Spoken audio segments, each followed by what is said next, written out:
मालिकेचे आजचे 12वे पुष्प हे आज आपण आपल्या घरी या ठिकाणी पूर्ण करीत आहोत। आजच्या या मालिकेचा विषय आहे तो म्हणजे त्यागमूर्ती माता रमाई।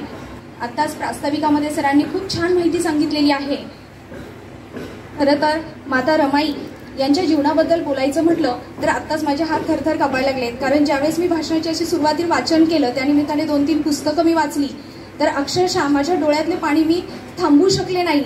आणि मी माझ्या आईला रात्रीच म्हटलं, आई मी बोलूच शकणार नाही रमाईंच्या बद्दल, कारण इतकं कठीण की मी माझ्या आत्ता सांगताना सुद्धा माझे हात थरथर कापतायत।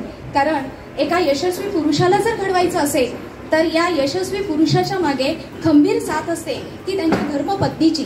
तसंच बाबासाहेब आंबेडकरही ज्यावेळेस आपल्यापर्यंत जे परिचित आहेत किंवा बाबासाहेब आंबेडकरांचं जे जीवन कार्य आपण जे पाहिलेलं आहे, बाबासाहेब ज्या विचाराने प्रेरित झाले आणि तो जो विचार किंवा त्यांच्या कार्याला जी प्रेरणा मिळाली ती म्हणजे त्यांच्या धर्मपत्नी माता रमाई। आता बाबासाहेबांच्या नंतर किंवा रमाईच्या या कार्याचा जर आपण आढावा घेतोय तर त्या अगोदर आपल्या सर्वांसमोर रमाईचा एक फोटो आहे। आज जर आपण पाहिलं रमाईच्या फोटोकडे जर निरखून पाहिलं तर आपल्याला रमाईचे प्रेमळ, त्यागी, कष्टाळू असं प्रतिबिंब आपल्याला या ठिकाणी पाहायला मिळतंय। हेच स्वभाव गुण घेऊन रमाई शेवटपर्यंत जगल्या। त्या फक्त बाबासाहेबांची पत्नी म्हणूनच जगल्या नाहीत तर त्यांनी स्वतःचं एक असं अस्तित्व तयार केलं। त्यागातून संपूर्ण जीवन बाबासाहेबांच्या कार्याला समर्पित करून त्यांनी स्वतःची पण एक ओळख केली। जीवनामध्ये अनेक दुःख आले, अनेक हाल अपेक्षा त्यांना सहन कराव्या लागल्या, परंतु त्या कुठल्याही परिस्थितीला न डगमगता शेवटी पतीवर कुठल्याही प्रकारचे आरोप न करता, तक्रार न करता त्यांनी बाबासाहेबांना त्यांच्या कार्यामध्ये साथ दिली। एवढंच नाही तर शिक्षणामध्ये सुद्धा साथ दिली। आणि हे सगळं करत असताना बाबासाहेब ज्यावेळेस त्यांच्या कार्याचा आपण आढावा घेतो त्यावेळेस आपल्याला रमाईचा उल्लेख हा क्रमप्राप्तच असणार आहे, हे आपल्याला विसरून चालणार नाही। जसं आपण पाहिलं की रमाईचं जर फोटो पाहिला किंवा त्यांच्या मी प्रतिमेची ओळख करून थोडक्यात दिली आपल्याला। जसं पाहिलं की आपण बाबासाहेब ज्यावेळेस कार्य करत होते किंवा त्यांच्या सामाजिक कार्यामध्ये त्यांनी स्वतःला झोकून दिलं होतं त्यावेळेस आपल्या संसाराचा पूर्ण भार बाबासाहेबांनी रमाईवर सोपवला होता आणि रमाई अगदी निर्भीडपणे बाबासाहेबांना संसार सांभाळून त्यांच्या कार्यामध्ये सुद्धा साथ देत होत्या। आज जर पाहिलं तर रमाईचं बालपण जर पाहिलं तर रमाईचा जन्म हा 7 फेब्रुवारी 1898 वणंद या ठिकाणी झाला। रमाईच्या बालपणी त्यांच्या घरी सुद्धा अतिशय गरिबी होती, पण आई वडील प्रामाणिक आणि कष्टाळू होते। रमाईच्या या बालपणाच्या काळामध्ये सुद्धा अनेक ठिकाणी त्यांना गरिबीचे चटके सोसावे लागले होते। आई वडील दोघंही कष्टाळू होती। रमाईला 2 भावंड होती। आता रमाईची आई सतत कष्ट करून आणि प्रामाणिकपणे त्यांचा संसार चालू होता आणि त्यातच त्यांना रमाई एक छोटीशी मोठी मुलगी होती। या रमाईच्या घरात मोठी मुलगी असल्यामुळं आई वडील कामाला गेले की रमाई तिच्या भावंडांना सांभाळत होती। मग अशा या कष्ट करत असतानाच रमाईच्या आईला एका आजाराने जखडलं आणि कष्ट करतच रमाई त्या ठिकाणी रमाईची आई रखमाबाई या ठिकाणी त्यांना एक आजार जडला आणि त्या आजाराने इतक्या त्रस्त झाल्या की अंथरुणाला खेळून राहिल्या। शेवटी त्यांचे वडील भिकुजी धोत्रे यांना रखमाबाई बोलवतात आणि सांगतात की आता माझं जगणं हे मुश्किल झालेलं आहे आणि अशा या जगण्याच्या या अवस्थेत आपल्या मुलांवर चांगले संस्कार घडले पाहिजेत, यासाठी आता या मुलांना आई जरी राहिलेली नसली तरी सुद्धा तुम्ही या मुलांची आई होऊन या मुलांना चांगलं घडवा। आणि रखमाबाई खूप रडू लागतात आणि काही दिवसातच रखमाबाईंचंही निधन होतं। संसार रथाची जी 2 चाकं असतात त्यापैकी एक चाक त्या ठिकाणी निखळलेलं असतं आणि अशा या काळामध्ये रमाबाईंचे वडील भिकुजी धोत्रे हे अगदी या खचून जातात आणि त्यांना साथ देणारी रखमाबाई रमाईच्या आई या त्या ठिकाणी निघून गेल्यानंतर पुन्हा काही दिवस ते खूप खचून जातात। पुढे काही करण्याची त्यांची इच्छा होत नाही, पण आपल्या मुलांकडे पाहून ते संसाराचा जो आपला गाडा आहे तो पुढे चालवण्यासाठी ते तयार होतात। त्यांना त्यांच्या या कामामध्ये सुद्धा रमाई मुलगी असून सुद्धा अगदी वयाच्या 6व्या वर्षी 6 वर्षाची असताना रमाईंच्या आई गेल्या, परंतु तरी सुद्धा रमाई आपल्या वडिलांना सुद्धा एवढ्या छोट्या बालपणामध्ये सुद्धा त्या आपल्या वडिलांना आधार देतात आणि आधार देऊन त्या वडिलांना सांगतात की आता ह्या भावंडांचा मी सांभाळ करते। आणि मग या दुःखातून कुठेतरी सावरत जड अंतःकरणाने भिकुजी धोत्रे बंदरावर मच्छीमाराच्या व्यवसायासाठी सहज तयार होतात आणि हेच कष्ट करत असताना काही दिवस जातात. रमाबाई घरी आपल्या भावंडांना अगदी आईच्या मायेने सांभाळत असतात. अक्षरशः वयाचं 6 वर्ष म्हटलं तर आजच्या लहान मुलांचा विचार केला तर कोणीच काही करू शकत नाही. ती मुलं हट्टाने पेटलेली असतात. परंतु रमाईला कुठलं एवढं शहाणपण आलं होतं, कुठली एवढी समजबुद्धी होती. परिस्थिती माणसाला घडवते, अगदी त्याप्रमाणे रमाईने आपल्या भावंडांचा सांभाळ केला. असेच काही दिवस गेले. काही दिवसानंतर काम करता करता, कष्ट करता करता भिकूजी धोत्रे हे देखील आजारी पडले. आणि ह्या आजारपणामध्ये त्यांना फार मोठं दुःख होतं की आता माझी पत्नी गेली, या 3 मुलांचा मी सांभाळ करतोय, पण या माझ्यानंतर आता त्यांना लक्षात आलं होतं की आता मी फार काळ काही जगू शकणार नाही. मग आता माझ्या या मुलांचा सांभाळ कोण करेल? मग अशा वेळेस भिकू धोत्रे रमाईचे वडील हे रमाईला जवळ घेतात. ते लाडाने तिला रामी म्हणतात. आणि रामी, आता ज्याप्रमाणे तुझी आई गेली त्यावेळेस तिने मला सांगितलं होतं की आपल्या मुलांचा तुम्ही आई होऊन सांभाळ करा, त्यांना चांगले संस्कार द्या. पण रामी, आता माझ्या जीवनात सुद्धा काही आजार निर्माण झालेले आहे आणि मला नाही वाटत, टीबी सारखा आजार त्यांना झाला होता. ते म्हणतात की आता मला नाही वाटत की मी फार काळ या ठिकाणी जगू शकेन. पण रामू, आता तुझ्यावर तुझ्या भावंडांची एक मोठी जबाबदारी आलेली आहे आणि तू आई आणि वडील या दोन्ही भूमिका तुझ्या भावंडांसाठी पार पाड आणि तुझ्या भावंडांचा तू सांभाळ कर. हे सगळं करत असताना रमाईला फार दुःख होतं. रमाई धार मोकळून रडत असते. आणि अशा काळामध्ये सुद्धा तिने आले त्या परिस्थितीला शेवटी बिचारी खूप रडते. आणि काही दिवसातच रमाईच्या वडिलांचं सुद्धा निधन होतं. आई आणि वडील दोघांचंही छत्र हरपलेली ही छोटीशी मुलगी शेवटी आपल्या भावंडांना जवळ घेते, कवटाळून त्यांना रडत असते की आई वडील जर असते तर आपल्या जीवनाला किती मोठा आधार असतो. आज आपण एवढ्या वयाचे झालो तरी देखील आई 2 दिवस कुठे गावाला गेली तर आपल्याला करमत नाही. पण छोटी रामू अगदी वयाच्या 6-7 वर्ष 8 वर्षाची असताना सुद्धा ती आपल्या भावंडांना आई आणि वडील या दोघांची सुद्धा माया द्यायला खंबीरपणे तयार होते. शेवटी वडिलांचं निधन होतं. रमाईचे मामा आणि रमाईचे वडील की जे रमाईचे काका हे मुंबईला असतात. रमाईच्या वडिलांची म्हणजे भिकूजी धोत्रेंची ज्यावेळेस निधनाची वार्ता समजते त्यावेळेस ते मुंबईवरून या ठिकाणी येतात. आणि त्या ठिकाणी आल्यानंतर ते सगळा अंत्यविधी उरकला जातो. रमाई खूप दुःखी झालेली असते, तिच्या भावंडांना जवळ घेऊन बसलेली असते. पण तिचे मामा आणि काका हे रमाईला आणि तिच्या भावंडांना घेऊन ते मुंबईला जातात. मुंबईला भायखळा या ठिकाणी ते राहत असतात. रमाई बघता बघता 9 वर्षाची होते. अतिशय चुणचुणीत, देखणी, सुंदर अशी मुलगी म्हणजे रमाई होते. आता ही रामी ज्यावेळेस आई वडिलांचं छत्र हरपलेलं असतं, मामाकडे काकाकडे राहत असते, मामी असते, काकू असते, पण तिथं आईची तिला सतत कमतरता भासवत असते. आई ही आईच असते, तिची जागा जगात कोणीच घेऊ शकणार नाही. आणि मग ही रमाई एक दिवस मामाबरोबर भायखळ्याच्या बाजारामध्ये जात असते. भायखळ्याच्या बाजारामध्ये जात असताना त्याच ठिकाणी या मामांना रामजी बाबा भेटतात. रामजी बाबा भेटल्यानंतर रामजी बाबांची आणि रमाईच्या मामांची गप्पा टप्पा होत असतात. आणि तेवढ्यात रामजी बाबांचं लक्ष छोट्या रमाईकडे जातं. रमा इतकी चुणचुणीत, सुंदर, देखणी मुलगी पाहून रामजी बाबा तिच्या मामांना विचारतात की ही मुलगी कोण आहे. तर त्यावेळेस तिचे मामा सांगतात ही माझ्या गणनच्या बहिणीची मुलगी आहे. आई आणि वडील दोघांचंही छत्र हरपल्यानंतर तिला सांभाळायला मी माझ्याकडे घेऊन आलेलो आहे. मग त्याच पाहता क्षणी रामजी बाबांना रमाई फार आवडलेली असते. त्याचवेळी रामजी बाबा भिवाचं लग्न ठरवत असतात आणि भिवासाठी मुली पाहण्याचा त्यांचा कार्यक्रम हा चालू असतो. त्याच्या अगोदर त्यांनी एक मुलगी पाहिलेली असते, परंतु त्याहीपेक्षा त्यांना रमा फार आवडते. घरी येतात रामजी बाबा. रामजी बाबा घरी आल्यानंतर ते सगळ्यांना घरामध्ये हा विषय सांगतात की अशी अशी एक छोटीशी मुलगी मी पाहिली आहे, तिला आई वडील नाही आहेत, परंतु ती तिच्या मामाकडे राहते. अतिशय छान, सुंदर, देखणी मुलगी मी आपल्या भिवासाठी शोधली आहे. घरातले सर्वजण रामजी बाबांच्या या विचाराला संमती देतात. आणि तिथून पुढं बाबासाहेब शिकतच असतात. पण रामजी बाबा त्यांच्या भिवासाठी रमाची निवड करतात. त्यांचं लग्न ठरतं. परंतु रमा मात्र आई आणि वडील गेल्याच्या दुःखाने अतिशय दुःखी झालेली असते. तिला वाटत असतं की आज जर माझी आई असती तर आज तिला कवटाळून मी रडले असते. पण त्या ठिकाणी तिला आई नसते.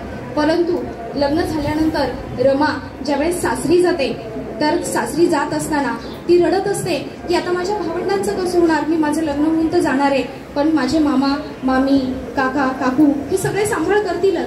परंतु तरी सुद्धा ती सगळ्यांना जवळ बोलवते आणि सांगते की आता माझ्या भावंडांचा तुम्ही सांभाळ करा. मी माझ्या सासरी चाललेली आहे. रमा सासरी जाते. घरामध्ये अतिशय छोटीची 9 वर्षाची ही रमा त्या संसारामध्ये, त्या काळामध्ये लवकरच लग्न होत होती.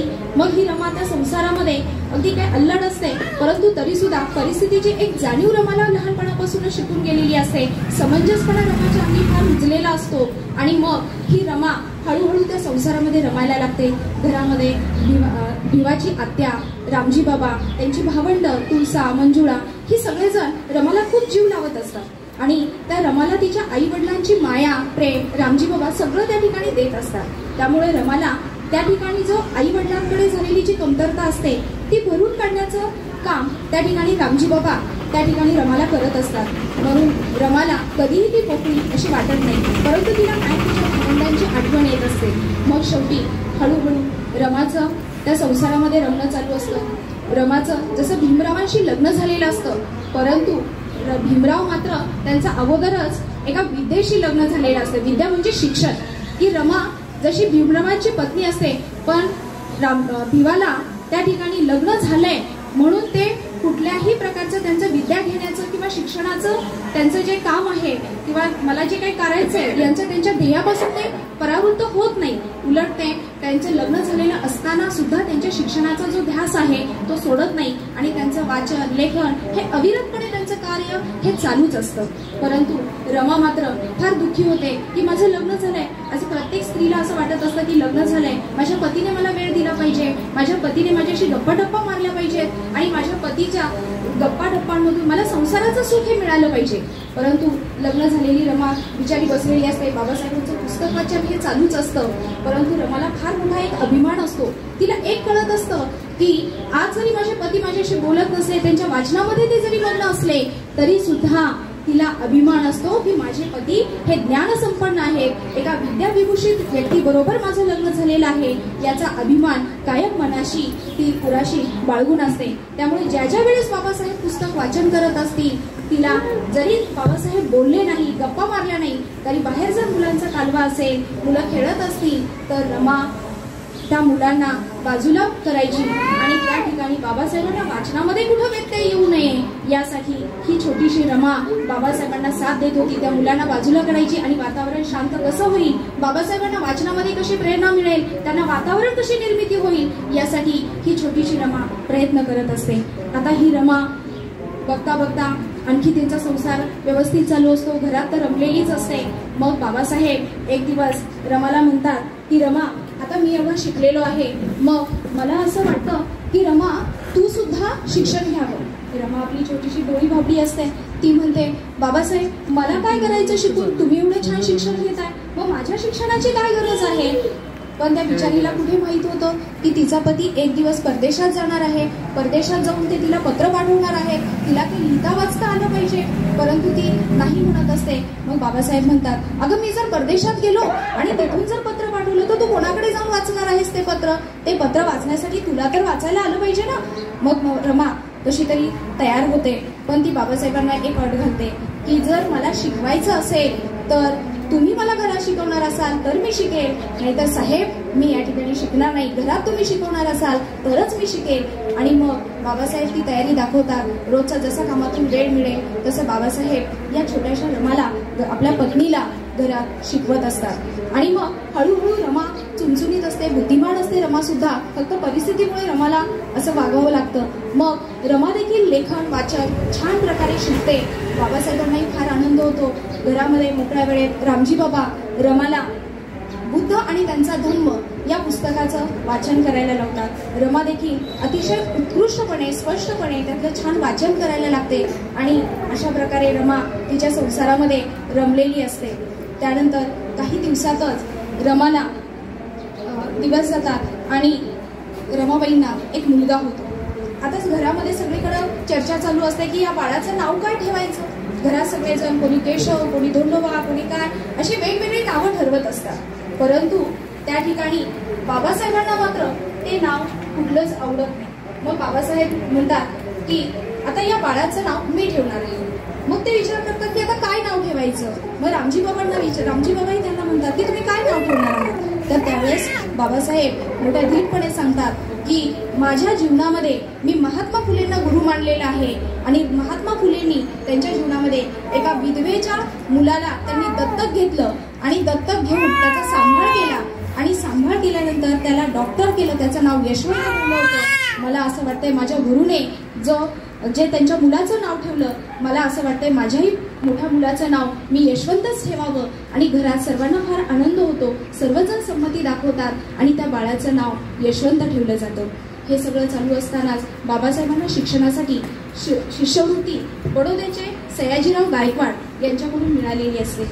आणि मग त्यावेळेस असं ठरलेलं असतं की शिष्यवृत्ती घ्या, पण काही शिकून आल्यानंतर तुम्ही या बडोद्याच्या सरकार दरबारामध्ये तुम्ही काही दिवस नोकरी करावी लागेल. आणि मग तितक्यात बडोद्याच्या सयाजीराव गायकवाड यांच्या दरबारातून त्यांना बोलावणं येतं आणि बाबासाहेबांना बडोद्याला जावं लागतं. इकडे रमा एकटीच असते, तिलाही फार दुःख होत असतं, बाबासाहेब आता लांब जाणार. आणि मग तरी सुद्धा ती त्यांना धीटपणे खंबीरपणे साथ देते, तुम्ही जा, मी घर सांभाळते. आणि बाबासाहेबही रमाच्या बरोबर सगळा तिचा संसाराचा भार तिला घेण्यासाठी प्रेरणा देतात आणि बाबासाहेब बडोद्याला निघून जातात. इकडे रमा घरातले सगळेजण, छोटा यशवंत, सगळेजण छानपैकी राहत असतात. पण रमाला सतत बाबासाहेबांची आठवण येत असते. काही दिवसानंतर त्या ठिकाणी रामजी बाबा खूप आजारी पडतात, अंथरुणाला खेळून राहतात. मग रमा एक तार करते आणि बाबासाहेबांना कळवते. बाबासाहेबांना कळाल्यानंतर बाबासाहेबांना फार वाईट वाटतं, पण आता इतक्या लांबून यायचं. मग पण बाबासाहेब लगेच त्या तारेला उत्तर म्हणून बाबासाहेब निघतात, इथं येतात. तोपर्यंत पाहतात तर दारामध्ये सगळी गर्दी जमा झालेली असते. बाबासाहेब फार दुःखी होतात. पाहतात तर आतमध्ये रामजी बाबा बिछाण्यावर पडलेले असतात. ते बाबा बाबा म्हणून आवाज देतात. रामजी बाबा डोळे उघडतात आणि डोळे भरून आपल्या भिवाला पाहतात. भिवाला पाहिल्यानंतर त्यांच्या डोळ्यातून अश्रू वाहू लागतात आणि थोड्याच वेळात रामजी बाबा सुद्धा डोळे मिटतात, त्यांची प्राणज्योत मालवली जाते. आणि बाबासाहेब फार दुःखी होतात, रडतात, परंतु त्यांना कसं तरी त्यातून सावरावंच लागतं. सगळा अंत्यविधी वगैरे उरकला जातो. पुन्हा त्यांना बडोद्याला जायचं असतं, पण तेवढ्यात त्यांचं अमेरिकेमध्ये उच्च शिक्षणासाठी बाबासाहेबांना प्रवेश मिळालेला असतो. बाबासाहेबांना शिक्षण हे त्यांच्या जीवनामधलं सगळ्यात आद्यस्थानी असतं आणि त्यामुळं उच्च शिक्षणासाठी बाबासाहेब अमेरिकेला जाण्याची तयारी करतात. रमाला फार दुःख होतं. लहानपणापासून आईच्या निधनाचं, अगदी कोवळ्या वयामध्ये आई गेली. आईनंतर वडिलांचं निधन झालं. आई आणि वडिलांच्या नंतर सासरी आल्यानंतर रामजी बाबांनी आई वडिलांची माया दिली होती. त्यांच्या आत्याने, मीरा आत्याने सुद्धा त्यांना खूप जीव लावला होता. पण हळूहळू हे सगळं आपल्या जीवनातला आधार कमी होत चाललाय. त्यात आपला पती हा पुन्हा अमेरिकेला शिकायला जाणार. रमा फार दुःखी झाली होती. रमा रडू लागली. सारखी ती रडायची की बाबासाहेब तुम्हाला गेलंच पाहिजे का? बाबासाहेब म्हणायचे, हो रामू, आता मला परदेशामध्ये शिक्षणासाठी जावंच लागणार आहे. आणि शेवटी त्यांची तयारी होते. रामजी बाबांचंही निधन झालेलं असतं. रमा बाबासाहेबांना सोडवायसाठी बंदरावर जाते. त्यावेळेस बोटीने प्रवास होत होता. बंदरावर जाते. बाबासाहेब बोटीमध्ये जातात. ज्यावेळेस ती बोट निघून जाते, जोपर्यंत बाबासाहेब दिसत नाही, बोट लांब जात नाही, तोपर्यंत रमा त्या बंदरावर तशीच उभी राहिलेली असते. डोळ्यातून अश्रू वाहत असतात. अशा या रमाला अगदी घट्ट काळजाने आणि ती आपल्या घरी पुन्हा परतत येत असते. परतत येत असताना ती खूप रडत असते. घरी आल्यानंतर सुद्धा तिला बाबासाहेबांची उणीव भासत असते. ती सतत आपल्या पतीच्या आठवणीने रडत असते. परंतु काही केलं तरी घरामध्ये संसाराचा गाडा बाबासाहेबांनी रमावर जबाबदारी म्हणून सोपवलेला असतो. अशा या छोट्याशा रमाला घरामध्ये संसार पाहण्यासाठी तिला एक माहित होतं, पती जरी शिक्षणासाठी बाहेर गेलेले असले तरी हे घर मात्र मला सांभाळायचंय. आणि हे घर सांभाळण्यासाठी रमा अगदी शेणाच्या गोऱ्या थापणं, त्या विकणं, लांब लांब दूरवर जाऊन सरपण गोळा करणं, अशा अनेक कष्टातून ही रमा तिचं काम करत असते आणि संसाराचा गाडा रेटत असते. त्यावेळेस ज्यावेळेस बाबा अमेरिकेला जातात त्यावेळेस रमाई प्रेग्नंट असतात, गरोदर असतात. काही दिवस जातात. रमाईला पुन्हा एक मुलगा होतो. त्या मुलाचं नाव सगळेजण रमेश ठेवतात. त्यावेळेस रमेश हा काहीच दिवस जगतो. थोड्या दिवसात त्यालाही तो आजारीही पडतो आणि त्याच्या आजारपणामध्ये रमेशचंही निधन होऊन जातं. अशा या दुःखामध्ये रमा एकटीच तिचं दुःख गिळत असते. मग ती तिच्या बाबासाहेबांना पत्रात शिकलेली असल्यामुळे बाबासाहेबांनी तिला शिकवलं होतं. त्यामुळे रमा बाबासाहेबांना पत्र पाठवते आणि त्या पत्रातही रमा सांगत असते की बाबासाहेब, आपला एक मुलगा तोही मरण पावला, दुसरा मुलगा झाला होता तोही मरण पावला. आणि मग बाबासाहेबांनाही तिकडं परदेशामध्ये दुःख होत असतं. बाबासाहेबही रमाला पत्रातून आधार देतात. रमा, दुःखाशी असं हतबल व्हायचं नाही, आपणही दुःखाला 2 हात करून सामोरं जायचं. आणि रमाही त्यातून सावरत असते. आणि त्यातच यशवंत, की जो त्यांचा मोठा मुलगा असतो, या यशवंताला संधिवाताचा त्रास झालेला असतो. त्याचंही आजारपण असतं. शेण गोऱ्या थापून, सरपण गोळा करून ही रमा आपला संसार चालवत असते, मुलांचा आजारपण पाहत असते. परंतु घराचं सगळ्यात एवढी खाणारी तोंडही भरपूर असतात आणि हे सगळं करत असताना तिला मुलांच्या दवाखान्यासाठी फारसे पैसे उरत नाही. परंतु त्यातूनही जेवढं शक्य होईल तेवढं रमा करतच असते. त्याचबरोबर अगदी बाबासाहेब परदेशात असताना रमा कधीही त्यांना घरच्या समस्या फारशा सांगत नाही, कारण जर बाबासाहेबांना समस्यांमध्ये अडकवलं तर बाबासाहेबांच्या शिक्षणामधून ते दूर होती किंवा त्यांच्या शिक्षणामध्ये मन रमणार नाही असं रमा विचार करायची. आणि बाबासाहेबांना फक्त मुलगा गेलेल्याचं दुःख तेवढं तिने व्यक्त केलं होतं. स्वतः अगदी पाण्याबरोबर भाकरी रमा खायची, पण कधी बाबासाहेबांना ह्या अडचणी ती सांगत नव्हती किंवा कधी तिने बाबासाहेबांच्या जवळ याची तक्रार सुद्धा कधी केलेली नाही. पुढे काही दिवस जातात, वर्ष 2 वर्षाचा कालावधी जातो. 1918 साली बाबासाहेब पुन्हा भारतात येतात. रमाईला फार आनंद होतो, कारण बाबासाहेब भारतात आल्यानंतर रमाईला वाटत असतं की आता तरी माझा संसार सुखाचा होईल आणि मग मी कुठेतरी चांगली माझं घर पुन्हा संसार मी करेन, माझ्या मुलांना त्यांच्या वडिलांचा एक सहवास मिळेल. याच दरम्यान बाबासाहेब आले. काही दिवस जातात. रमाईला इंदू नावाची एक मुलगी होते, तीही अशीच काही आजाराने त्रस्त असते आणि तिचंही निधन होतं. रमाई त्याही दुःखात खूप रडते, कोसळते, परंतु पर्याय नसतो. या परिस्थितीला सामोरं जाण्याशिवाय रमाईकडे कुठलाच पर्याय उरत नाही आणि ही रमा पुन्हा दुःख पचवत आपल्या पुढच्या संसाराला आलेला दिवस घालून पुढच्या संसाराला ही तयार होत असते. त्याच दरम्यान बाबासाहेबांना मुंबईमध्ये एका कॉलेजमध्ये प्राध्यापकाची नोकरी लागते आणि प्राध्यापकाची नोकरी लागल्यानंतर ही रमा खूप खुश होते की आता माझा संसार सुखाचा होईल आणि बाबासाहेब कुटुंबाकडे लक्ष देतील. परंतु तीही रमाची अपेक्षा फोल ठरते आणि रमा जशी खुश होते, बाबासाहेब पहिला पगार तिच्याकडे आणून देतात. त्यावेळेस तो पगार असतो 450 रुपयांचा. रमाच्या हातामध्ये दिल्यानंतर रमा तो म्हणते की बाबासाहेब, या पगाराचं मी काय करू, की किती पैशात मला नाही माहिती. बाबासाहेब म्हणतात की हा पगार रमा तुझ्या हातात दिलेला आहे, आता यामध्ये तुला महिनाभर घर चालवायचं आहे. रमा तो पगार घेते, रामजी बाबांच्या प्रतिमेजवळ ठेवते आणि त्यांना सांगते की हा तुमच्या मुलाचा पहिला पगार आलेला आहे. आणि नंतर त्या पैसे ती खर्च करते. घरामध्ये किराणा नसतो, बाजार नसतो. मग रमा घरातला किराणा भरते, बाजार आणते आणि घरात सगळ्यांना, तिच्या नंदांना, मुलांना, सगळ्यांना ती कपडे घेत असते. हे सगळं केल्यानंतर बाबासाहेब तिला विचारतात की रमा, किती पैसे शिल्लक राहिले ग? त्यावेळेस रमा सांगते की माझ्याकडे काही शिल्लक राहिलं नाही साहेब, मी तुम्ही दिलेला सगळा पगार हा मी खर्च केला. मग रामजी बाबा म्हणतात, अगं रमा, असं जर एवढा पैसा तू खर्च केलास तर मला पुन्हा शिक्षणासाठी परदेशात जायचंय, मग आपण पैसे आणायचे कुठून? आणि मग रमाला फार दुःख होतं, कारण तिला आधी वाटलेलं असतं की बाबासाहेब आता इथंच राहणार आहेत आणि माझा संसार पुन्हा इतरांच्या सारखा संसार माझा खुलणार आहे. परंतु तिच्या अपेक्षा ह्या शून्य ठरतात आणि ती तिथून पुढे बाबासाहेब दर महिन्याला तिला फक्त 50 रुपये देतात. या 50 रुपयाच्या रमाबाई अक्षरशः 1.5 रुपयाच्या अशा 30 पुड्या करून ठेवतात आणि या 30 पुड्या करून दररोज फक्त एकच पुडी काढायची आणि त्याच्यातले 1.5 रुपये फक्त खर्च करायचा आणि त्यातही उरलेले पैसे साचून ठेवायचे. अशा दर महिन्याला रमा 5 रुपये वाचवत होती. म्हणजे रमाबाईंचं काटकसरीपणाचं बाबासाहेबांना फार कौतुक होतं. आणि शिवाय हे उरलेले पैसे, जे वाचवलेले पैसे आहेत, हेच ती रमा पुन्हा ज्यावेळेस बाबासाहेबांना पुस्तकासाठी, शिक्षणासाठी ज्यावेळेस पैशाची गरज भासेल त्यावेळेस रमा बाबासाहेबांना त्या पैशाची मदत करत असेल. मग या ठिकाणी बाबासाहेब म्हणतात की रमा, तू आहेस म्हणून एवढा काटकसरीने संसार चालू आहे. तू जर नसतीस तर या ठिकाणी एखादी बाई दागदागिने करून मोकळी झाली असती आणि माझ्या संसाराकडे तिने दुर्लक्ष केलं असतं. पण रमा, आज मला तुझा अभिमान वाटतो की तू या ठिकाणी स्वतःच्या पोटाला चिंता घेते आणि कष्ट सहन करते.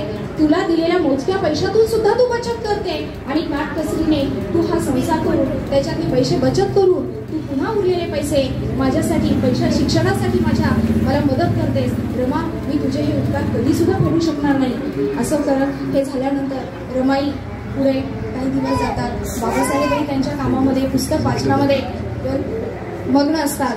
बाबासाहेबांना पुन्हा बॅरिस्टरची पदवी घ्यायची असते आणि म्हणून बाबासाहेब पुन्हा त्यांना लंडनला जावं लागतं. त्यावेळी रमाई गरोदर असतात. रमाईला बाबासाहेब लंडनला जातात. रमाईला या ठिकाणी गंगाधर नावाचा एक छोटासा मुलगा होतो. रमाईच्या सर्वच मुलांचं दुःख असं असतं, मुलं झाली अगदी अडचणीमुळे पैशापाण्यामुळे या मुलांना दवाखाना मिळत नसतो. तसंच गंगाधरही जन्माला येतो. जन्मापासूनच तोही कमकुवत असतो, त्यालाही आजार जडतो आणि हा छोटासा गंगाधर तोही काही दिवसातच मरण पावतो. रमाई अगदी दुःखाने सूत्रशोकाने अगदी दुःखी झालेली असते. खूप रडते पण तिचं हे दुःख व्यक्त करायला, तिला आधार द्यायला तिचा पती तिच्या जवळ नसतो. तरी देखील रमा आपल्या पतीला पत्रातून हे सगळं कळवते की आता आपला तिसरा मुलगा गंगाधर हाही या ठिकाणी मरण पावलेला आहे. साहेब, मला फार दुःख होत आहे. मग बाबासाहेब सुद्धा उलट पत्रातून रमाईला आधार देतात. शाब्दिक आधार हा सुद्धा रमाईला फार मोठा वाटत असतो. रमाई त्या आधाराने सुद्धा पुन्हा उभी राहत असते आणि दुःखाशी दोन हात करत असते. या रमाईला सगळं दुःख कुटुंबाचा सगळा गाडा ओढत असताना जे काही हाल अपेष्टा सहन कराव्या लागतात, रमाई कधीही कोणापुढे तक्रार न करता ह्या सगळ्या सहन करत असते आणि याच्यातच ती स्वतः सुद्धा सगळ्यांना आधार देत असते, कुटुंबातील सर्वांना जपत असते. पुढे 1923ला बाबासाहेब पुन्हा भारतात येतात. भारतात आल्या बॅरिस्टर होऊन येतात. त्यावेळेस त्यांचे कार्यकर्ते त्यांचा खूप मोठा सत्कार करत असतात की आता बाबासाहेब बॅरिस्टर होऊन भारतात आलेले आहेत आणि त्या सभेला किंवा त्यांच्या या स्वागताला रमाईला जाण्याची खूप इच्छा असते. परंतु रमाईला तिथे जाता येत नाही. रमाई तिच्या पेटीमध्ये साड्या उघडून पाहते तर तिच्याकडे एकही चांगली साडी नसते, फाटलेल्या साड्या असतात. मग रमाई तिच्या लक्षात येतं की कोल्हापूरच्या एका सत्कारामध्ये बाबासाहेबांना एक जरीचा फेटा मिळालेला असतो आणि मग ही रमाई बाबासाहेबांचा फेटा काढते. तीच बिचारी तेवढ्या अंगाशी गुंडाळते आणि ती त्या सत्काराला जाते. अगदी चिन्हा लपून सगळ्यात मागं थांबून त्या ठिकाणी रमाई बाबासाहेबांचा सत्कार करत असते. बाबासाहेबांचा हा सत्कार बाबासाहेबही तिला पाहत असतात, परंतु ती चिन्हा झाकून असते की तिला असं वाटतं की बाबासाहेबांचं माझ्याकडे लक्ष नाहीये. शेवटी बाबासाहेबांना पाहून तिचे डोळे भरून येतात आणि बाबासाहेबांना पाहून तिचे डोळे ज्यावेळेस भरून येतात आणि मग ती आहे ते आपल्या सगळ्या अडचणी न सांगता बाबासाहेब बॅरिस्टर होऊन आले या आनंदामध्ये रमा सगळ्यांच्या समोर आपल्या प्रत्येक अडचणीला दुःखाला ती सामोरी जाते आणि त्याच वेळी रमाबाई या आपल्या जीवनामध्ये यशस्वी होतात. कारण त्यांच्या या दुःखातून, त्यांच्या या कष्टातून बाबासाहेब आज बॅरिस्टर झालेले असतात. मी मगाशी सांगितलं तुम्हाला, प्रत्येक यशस्वी पुरुषाच्या मागे ज्यावेळेस त्या पुरुषाला यशस्वी व्हायचं असतं त्यावेळेस प्रत्येक स्त्रीचाच त्याच्या मागे हातभार असतो. तसं रमाईच्या कष्टाला आज झीज आलेलं असतं. सगळ्या बायका रमाई ज्यावेळेस नदीवर नळावर पाणी भरायला जात असते त्यावेळेस सगळ्या बायका या रमाईला हिलवत असतात. अगं रमाई, तुझा नवरा एवढा मोठा बॅरिस्टर आणि तुझ्याकडे साध्या साड्या सुद्धा नाहीत का गं? आणि मग रमाई त्यावेळेस त्यांना गंभीरपणे उत्तर देते की माझ्याकडे जरी साड्या नसल्या, माझ्याकडे जरी चांगले दागदागिने नसले तरी सुद्धा मी माझ्या जवळ माझ्या सौभाग्याचं मोठं कुंकू हे माझ्या जवळ आहे आणि त्यामुळे मला जगात कुठल्याही दागदागिन्यांची किंवा साड्यांची मला हौस नाही. पण शेवटी स्त्री मन असतं, या सगळ्या गोष्टीला कुठेतरी गुंतलेलं असतं. मनात कुठेतरी वाटत असतं की मलाही एखादी चांगली साडी असावी, मलाही एखादा छानसा दागिना असावा. मग एकदा बाबासाहेब ज्यावेळेस निवांत क्षणी बसलेले असतात त्यावेळेस रमाई बाबासाहेबांजवळ एक मागणी करते की बाबासाहेब मला एक छोटासा दागिना आणा, मला एक छानशी साडी आणा. बाबासाहेब म्हणतात ठीक आहे. मला बायका हिणवतात, मी पाण्याला गेले तर बायका मला हिणवून बोलतात की अगं रमा, तुझा नवरा एवढा मोठा बॅरिस्टर आणि तुझ्याजवळ साध्या साड्या नाहीत, दागिने नाहीत. मला थोडंसं कधीतरी मी त्यांना गंभीरपणे सांगते की माझ्याजवळ मोठा सौभाग्याचा दागिना आहे, माझं कुंकू आहे माझ्याजवळ. पण तरी सुद्धा माझ्या मनात असं वाटतं की मलाही एखादी साडी असावी, मलाही एखादा दागिना असावा. बाबासाहेब तिला एक छानशी साडी आणतात, दागिने आणतात. पण रमाईचं कुंकू जे आहे, कुंकू लावण्याचा जो करंडा असतो, बाबासाहेब ते लपून ठेवतात. रमा सगळं छान तयार होते, नटते, परंतु रमाई ज्यावेळेस तो कुंकवाचा करंडा शोधत असते, रमाईला तो करंडा कुठे सापडत नाही. ती पुन्हा पुन्हा बाबासाहेबांची माझा करंडा कुठे आहे? बाबासाहेब विचारतात, तू काय शोधतेस ग रमा? ती म्हणते, साहेब मी माझा कुंकवाचा करंडा शोधतीये. मग बाबासाहेब म्हणतात, अगं तू दागदागिने घातलेस, साडी एवढी छान आणली मी तुला, आता तुला कशाला कुंकवाचा करंडा पाहिजे? तिला खूप वाईट वाटतं, मनात खूप रडते आणि म्हणते, नाही बाबासाहेब, नाही साहेब, मला आता या कुंकवाची किंवा मला कुठल्याही मला साडीची किंवा दागिन्यांची हौस नाही, मला माझा कुंकवाचा करंडा द्या. मला या दागदागिन्यांचं मला काहीही घेणं देणं नाहीये. मी माझ्या संसारात मला फक्त तुमची साथ हवी आहे आणि या तुमच्या साथीबरोबरच मला माझं जीवन जगायचं आहे. अशा पद्धतीने बाबासाहेब रमाला तिच्या संसारामध्ये डायरेक्ट न सांगता काही उदाहरणातून बाबासाहेब तिला समजून देत असतात. त्यानंतर 1924ला रमाला एक मुलगा, अतिशय सुंदर, वेगळा, अतिशय रोजीवाचा मुलगा असतो. बाबासाहेबांचा अतिशय लाडका तो मुलगा असतो. त्याचं नाव बाबासाहेब डायरी कुठे बघत डायरी बाबासाहेबांचा अतिशय लाडका असतो. बाबासाहेब यांनी सांगतात, रमा हा राजरत्न तरी आपला छान आहे, याला छान घडवायचंय, याला चांगले संस्कार द्यायचे. आणि मग बाबासाहेब या राजरत्नाला किंवा रमाईला राजरत्नावर चांगले संस्कार देण्यासाठी मदत करत असतात. त्यांच्या संस्कारामध्ये राजरत्न वाढत असतो. त्यावेळेस बाबासाहेबांची वकिली सुद्धा छान झालेली असते. 4 पैसे बाबासाहेबांना हाताशी मिळत असतात. मग बाबासाहेब ह्या सगळ्या त्यांचा आनंदाचा संसार चाललेला असताना रमाही तिच्या जवळ असलेली तिची जी दुःख आहेत ती कुठंतरी मनात ती विसरू शकत नाही. पुत्र शोकाचं दुःख हे एक आई कधीच तिच्या जीवनामध्ये विसरू शकत नाही. परंतु रमा तिच्या प्रत्येक पुढच्या जीवनामध्ये मागचं दुःख पाठीशी घालायची आणि पुढचा दिवस पाहत होती. अशा पद्धतीने रमा तिचा संसारातलं दुःख बाजूला सारत होती. तिचा संसार चांगला चाललेला होता आणि अशा या संसारामध्ये रमा सगळ्या मुलांना घडवत होती. आणि ह्या मुलांना घडवत असताना त्यांचा राजरत्न ही आजारी पडतो. राजरत्न आजारी पडल्यानंतर बाबासाहेब हा रडतात.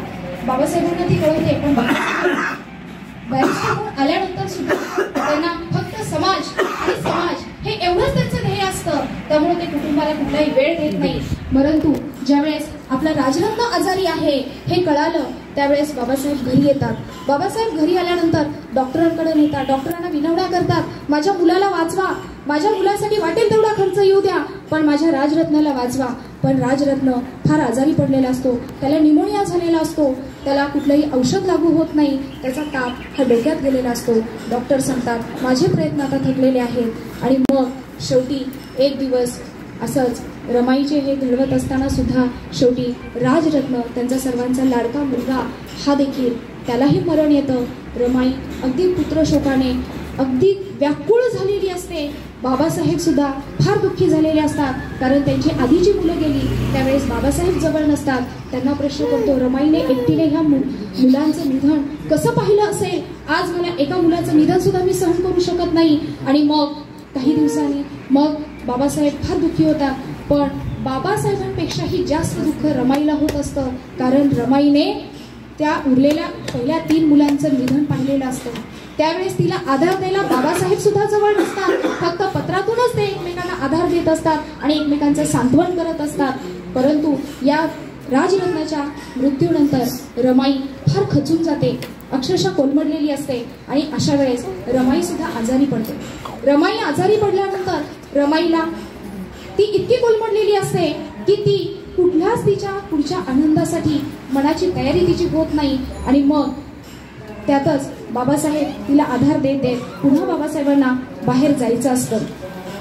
आणि मग बाबासाहेबांच्या चळवळी चालू असतात. बाबासाहेबांचा सत्याग्रह चालू असतो. त्यावेळेस रमाई बाबासाहेबांना सांगते की तुम्ही चळवळीला जातात, पण तुम्ही बाहेर गेल्यानंतर, सत्याग्रहाला गेल्यानंतर मला फार भीती वाटते या ठिकाणी की उद्या तिथं तुमचा कुणी घातपात करेल का? पण बाबासाहेब सांगतात, रमाई तू काळजी करू नकोस, आपला समाज हा झोपलेला आहे आणि या झोपलेल्या समाजाला जर जागं करायचं असेल तर आज मला जागं राहावंच लागेल. आणि जर मी ते केलं नाही तर या समाजाचा उद्धार कोण करणार? समाजातील मुलांचं दुःख, समाजाचं दुःख हे मला पाहवत नाही. रमा तू जर व्यवस्थित राहशील, तू आजार पाण्यात औषधं घे, तू बरी हो, तर मला कुठेतरी समाज कार्य करायला मला आधार मिळेल. आणि हे सगळं करताना रमाई पुन्हा उभारी धरते आणि बाबासाहेबांच्या कार्याला कुठेतरी हातभार लावण्याचा प्रयत्न करत असते. परंतु रमाई हे सगळं करत असताना रमाईला टीबी झालेला असतो. ती खूप खचलेली असते. बाबासाहेबांना बाहेर जायचं असतं त्यावेळेस रमाईला त्यांच्या एका मित्राकडे ते सोडतात आणि तिथं त्यांची काळजी घेती. आणि मग त्या ठिकाणी तिथे एक हॉस्टेल असतं गोरगरीब मुलांच्या शिक्षणासाठी चालवलेलं. त्या ठिकाणी एक दिवस त्या मुलांना जेवणासाठी काहीच उरलेलं नसतं. मग रमाई विचारतात की या ठिकाणी आज या मुलांना जेवण का मिळालेलं नाही वसतिगृहामध्ये. त्यावेळेस ते सांगतात की रमाई आज या ठिकाणी या मुलांना जेवायला आज काही कुठली देणगी आलेली नाही आणि आज या मुलांना जेवणासाठी अन्नही नाही. रमाई पटकन तिच्या हातामध्ये सोन्याच्या बांगड्या असतात त्या काढून देते. एखादा दागिना तिच्याकडे असेल तो आणि सांगते की हे मोडा आणि याच्यातून जेवढे पैसे येतील तेवढे वसतिगृहातील मुलांसाठी तुम्ही धान्य आणा आणि त्यांना अन्न खाऊ घाला. आणि मग त्याचप्रमाणे त्या मुलांना जेवणाची सोय होते. आणि अशा प्रकारे रमाबाई आपल्या जीवनामध्ये स्वतःच्याच मुलांमध्ये बाबासाहेब जरी बाहेर जाऊन काम करत होते तर रमाई सुद्धा तिच्या त्यागामध्ये किंवा तिच्या समर्पणामध्ये तिच्या कर्तृत्वामध्ये ती कुठेही कमी पडत नाही. वसतिगृहातील मुलांना अंगावरचे दागिने विकून ती अन्न खाऊ घालते. हा मग तिचा मायाळूपणा, हा तिच्यातल्या दुसऱ्यांबद्दलच्या वेदना जाणून घेण्याची क्षमता ही आपण त्याची शब्दात सुद्धा उल्लेख करू शकत नाही. काही दिवसानंतर बाबासाहेब त्यांच्या कार्याला सुरुवात चालूच असते. बाबासाहेब घरी येत नाही. त्यांचं वाचन, त्यांच्या चळवळी याच्यामध्ये रमा असते. बाबासाहेब बाहेर गेले की रमाईचा विठ्ठलावर फार विश्वास असायचा. बाबासाहेब बाहेर गेले की रमाई विठ्ठलाला आळवणी करायची की माझे बाबासाहेब माझे परत येईपर्यंत त्याला आळवणी करून माझ्या साहेबांना पुन्हा सुखरूप घरापर्यंत येऊ दे अशी आळवणी करायची. आणि मग ज्यावेळेस बाबासाहेब सुखरूप घरी येतील त्यावेळेस ती पुन्हा त्या विठ्ठलाचे आभार मानायची की आज तुमच्यामुळे विठ्ठला, तुझ्यामुळेच आज माझे साहेब पुन्हा घरी आले. आणि अशा प्रकारे ती तिच्या श्रद्धेनुसार बाबासाहेबांच्या कार्यामध्ये सहकार्य दाखवत होती. एक दिवस रमाई खूप आजारी पडलेली असते. बाबासाहेबांचे एक मित्र त्यांच्याकडे येतात. त्यावेळेस रमाई खूपच आजारी असल्यामुळे ती कुठं कधी आयुष्यभर तिने तक्रार केलेली नसते, पण ती त्यांच्या मित्राजवळ व्यक्त होते आणि सांगते की साहेब माझ्याकडे घरी येत नाही, बाहेर वाचन करतात, समाजकार्य करतात, पण आज मला वाईट वाटतंय की बाबासाहेब त्यांच्या स्वतःच्या तब्येतीची सुद्धा काळजी घेत नाही. म्हणजे ती स्वतः एवढी आजारी असतानाही ती साहेबांच्या तब्येतीची काळजी घेते. आणि मग त्यांच्या मित्राला हे दुःख रमाईचं पाहवत नाही. ते बाबासाहेबांकडे जातात आणि मित्रत्वाच्या नात्याने ते बाबासाहेबांना रागवतात की आज रमाईची काय अवस्था झाली आहे आणि आज तुम्ही घरी का जात नाही. रमाई तिथे सुद्धा तुमची काळजी करतात, तुमच्या मुलं तुमची वाट पाहतात. पण बाबासाहेब म्हणतात की माझी रमाई भीत आहे, माझी रमा कधीही खचून जाणारी नाहीये. ती तिच्या दुःखामध्ये दोन हात करून उभं राहून उलट माझाच आधार बनतीये. त्यामुळे तुम्ही त्याची काळजी करू नका, रमा स्वावलंबी आहे हे बाबासाहेब त्यांच्या मित्राला पटवून देतात. त्यानंतर रमाईची परिस्थिती हळूहळू फारच बिघडत जाते आणि ही रमा एक दिवस अगदी बिछाण्यातून उठण्याजोगी सुद्धा राहत नाही. अशा वेळेस या रमाला आजारपणाने फार ग्रासून टाकलेलं असतं आणि याच्यातच रमाईला कळून चुकतं की आता माझ्या जीवनाचा अस्त होणार आहे. कदाचित उद्याचा सूर्य सुद्धा मी पाहिल की नाही याची मला शंकाच आहे. मग बाबासाहेबांना निरोप धाडून त्या ठिकाणी बोलवलं जातं. बाबासाहेब येतात. बाबासाहेबांना पाहताच रमाई खूप रडतात आणि सांगतात की बाबासाहेब माझं फक्त लग्न झालं एवढंच माझ्या जीवनात काय ते सुख, माझं तुमच्याशी लग्न झालं एवढंच काय ते माझ्या जीवनामध्ये सुख आहे. बाकी हजारो दुःखांशी मी हात मिळवणी केली. तुमच्या या ग्रंथालयातील पुस्तकं आणि या राजगृहातल्या भिंतींनी मला हे शिकवलं, माझ्या सगळ्या प्रश्नांची उत्तरं दिली. मी तुमची वाट पाहता पाहता कधी दिवे विझून जायचे हेही मला कळायचं नाही. पण बाबासाहेब तुम्ही मात्र घरी कधी आला नाही. मला तुमच्या आंदोलनाला तुम्ही बाहेर जायचा, तुम्ही सभेला गेलात की सभा व्हायचा, आंदोलनात गेलात की आंदोलनं व्हायचं तुम्ही. परंतु बाबासाहेब मी मात्र तुमची या ठिकाणी वाट पाहत तशीच बसून राहायचे. अगदी रात्रीचा दिवा कधी मालवला जायचा हेही मला कधी कळालं नाही. तुमची वाट पाहत मी या ठिकाणी रात्रभर खुर्चीमध्ये बसून असायचे. परंतु तरी सुद्धा तुम्ही मात्र आले नाही. कधी कधी सकाळचा सूर्यच मी बघायचे पण बाबासाहेब मात्र काही आलेले नसायचे. रमा खूप रडते. अगदी बिछाण्यावर बसलेली रमा ती सुद्धा त्या शेवटच्या क्षणी बाबासाहेबांकडे ही तक्रार करते की बाबासाहेब या औषधाविना आपली मुलं गेलेली आहेत.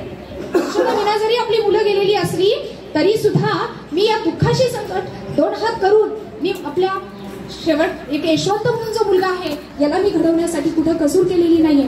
आपल्या तुमच्या समाजकार्याला मी हातभार लावलेला आहे मी. परंतु बाबासाहेब आपला एक मुलगा उरलेला आहे की ज्याचं नाव आहे यशवंत. एक दिवस बाबासाहेबांनी यशवंत काहीतरी चुकला असेल, त्याला खूप मारलं. खूप मारल्यानंतर रमाई मध्ये सुद्धा जाऊ शकली नाही, कारण की बाबासाहेबांच्या समोर जाण्याची हिंमत रमाईमध्ये नव्हती. मग या रमाईच्या या सगळ्या गोष्टींमुळं बाबासाहेबही दुःखी होतात. बाबासाहेबांनी आठवण होते की रमाई, तू खरंच जर शिकली असतीस आणि एखादी बॅरिस्टर झाली असतीस, एखादी शिकली असतीस नुसती, तर एका बॅरिस्टरला लाजवेल एवढं तुझं वक्तृत्व चांगलं आहे. आज माझे शब्द तू निशब्द करून टाकलंस मला सुद्धा. अशा भाषेमध्ये बोलून बाबासाहेब रमाईचं सांत्वन करतात. रमाई, आपण तुझ्यावर औषधोपचार करतोय, तू काळजी करू नकोस, आजचं औषध घेतलं उद्या तुला बरं वाटेल असं सांगतात. परंतु रमाईला माहिती असतं की उद्याचा सूर्य मी पाहू शकणार नाही. आणि अशा प्रकारे 26 मेची रात्र दिवस संपून जातो आणि 27 मे दिवस उजाडतो. पण 27 मेचा दिवस जरी उजाडलेला असला तरी सुद्धा त्या ठिकाणी या सूर्याची जी सावली आहे ती अस्ताला गेलेली असते. आणि ही जी सूर्याची सावली अस्ताला गेलेली आहे ती परत कधीही न येण्यासाठी ती मावळली गेलेली आहे. बाबासाहेब धाय मोकळून रडत असतात, आक्रोश करत असतात. रमा, रमा, माझ्या संसारात अर्ध्यावर का सोडून गेलीस मला? अजून मला तुझी साथ हवी होती रमा, मला तू अशी अर्ध्यावर सोडून जाऊ नकोस. बाबासाहेबांचे मित्र त्यांना बाजूला काढतात आणि रमाईचा अंत्यविधी करतात.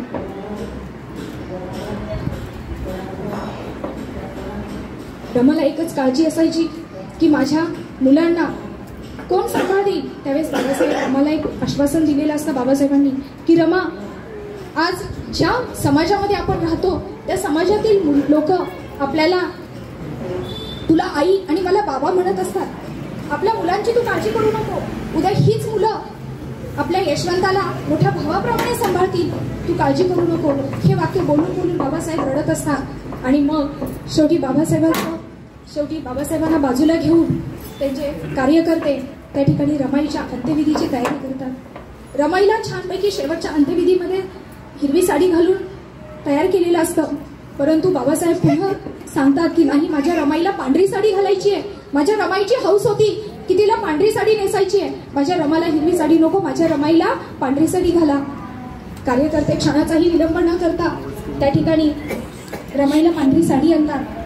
रमाईला ती पांढरी साडी घातली जाते आणि रमाईचा अंत्यविधी निरोपला जातो. परंतु बाबासाहेब काही त्या दुःखातून कधीच बाहेर येऊ शकत नाही, कारण रमाईने केलेला त्याग, रमाईच्या जीवनातील संघर्ष हा कधीही त्यांना विसरू शकत नाही. आज या ठिकाणी तसं पाहिलं तर रमाईच्या उपकारांची परतफेड कोणीच करू शकणार नाही. आज या ठिकाणी उपस्थित उपासिका बंधू आणि भगिनी, आज आपण या ठिकाणी जे सगळे सुखाचे क्षण पाहतो, आज या माझ्या वास्तूमध्ये माझ्या मुलीचं नाव मी या वास्तूला दिलेलं आहे, हे सुद्धा माझ्या रमाईमुळेच आहे. आज मी या ठिकाणी जे तुमच्यासमोर बोलू शकते हे सुद्धा माझ्या रमाईचेच माझ्यावर उपकार आहेत. मी सुद्धा माझ्या जीवनामध्ये हे कधीच विसरू शकणार नाही. आज या घराच्या माझ्या प्रत्येक विटेवर माझ्या रमाईची सही आहे. आज या घराच्या बाबासाहेबांचं नाव आहे. आणि म्हणून याचे उपकार आपण जीवनामध्ये कधीच विसरू नये. आणि या रमाईच्या जे गुण आपल्या लेकीमध्ये उतरलेले असतात, त्याचप्रमाणे आपण रमाईच्या लेकी आहोत, आपण सावित्रीबाईंच्या लेकी आहोत, हे आपल्याला वेगळं सांगण्याची कुठली गरज नसावी असं मला वाटतं. या ठिकाणी मी खूप भावनावर झाले, पण मी सुरुवातीलाच म्हटलं की मी पूर्णपणे पूर्ण करू अश्वती नव्हती, कारण हे पुस्तक वाचतानाच मी इतकी दुःखी झाले होते की मी शब्दातच ते सांगू शकत नाही. मी रात्रीच आईला म्हटलं, आई नाहीत ग. आई म्हटली तरी समोर येऊन आपल्याला बोललंच पाहिजे. आज आपण रमाईच्या लेकी आहोत, त्यामुळे खंबीरपणे आपल्याला कुठेतरी दुःखांची दोर प्रत्येकाच्या जीवनात अडचण माझ्याही आहे, परंतु कुठेतरी आपल्याला यातून बाहेर यायचं आहे आणि रमाईचा आदर्श सगळ्यांसमोर आपल्याला ठेवायचा आहे. आणि हा आदर्श ठेवताना आपल्याला न खचता पुढे जायचं आहे, हे देखील आपल्या सर्वांनी लक्षात ठेवलंच पाहिजे. आज या ठिकाणी आयोजकांनी मला बोलण्याची संधी दिली, त्याबद्दल मी सर्वांचे आभारी आहे. आपण सर्वांनी माझे जे काही 2 शब्द मी सांगितले ऐकून घेतले, याबद्दल मी आपल्याला आभारी आहे. आपल्या समाज टीव्हीला सबस्क्राईब करा आणि बेल आयकॉन दाबा.